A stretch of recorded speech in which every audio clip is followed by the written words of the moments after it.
பாருங்க நேராக மலை உங்களுக்கே நல்லா தெரியும். இயற்கை காட்சி அழகாக லைவாக போயிட்டுருக்கு. நாங்கள் எல்லாம் நடந்து போயிட்டுருக்கோம். அங்கே பாருங்கள் முன்னாடி எங்களுக்கு 2 கைட்லைன்ஸ் போகிறாரு.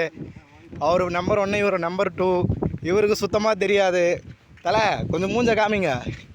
இங்கே பாருங்க இவருக்கு ஒன்றுமே தெரியாது, எனக்கும் ஒன்றும் தெரியாது ஃப்ரெண்ட்ஸ்.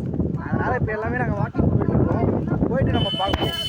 லைவு பாருங்கள், அப்படியே லைவாக சேனல் போயிட்டுருக்க மாதிரி போயிட்டுருக்கு. இந்த வீடியோ பாருங்கள் எப்படி இருக்குன்னு பார்த்துங்க. உங்களுக்கு இன்னும் ஒரு 2 மினிட்ஸ் நான் லைவ் வீடியோ காமிக்கிறேன். மலைய கோவில் இதுதான் பாருங்கள். அந்த கோயிலேருந்து அப்படியே நேராக வந்தோம், நம்ம வர்றோம். அந்த மலை அப்படியே வரோம். பாதை நிறையா போகுது பாருங்கள். இதுதாங்க நல்ல லைவாக இருக்குது. உங்களுக்கு நல்ல லைவ் ஷோவை உங்களுக்கு லைவாகவே காமிக்கிறேன் பாருங்கள். இது எங்கன்னு பார்த்தீங்கன்னா நம்ம கொல்லிமலையில் இருக்கோம். கொல்லிமலையில் நம்பர் 1 இடத்துல மாசி பெரியண்ணசாமி கருப்பசாமி கோயிலிருந்து வந்து ரூட் வழியாக போயிட்டுருக்கோம். ஓகேங்களா ஃப்ரெண்ட்ஸ், நல்லா மலையை பார்த்துங்க. செம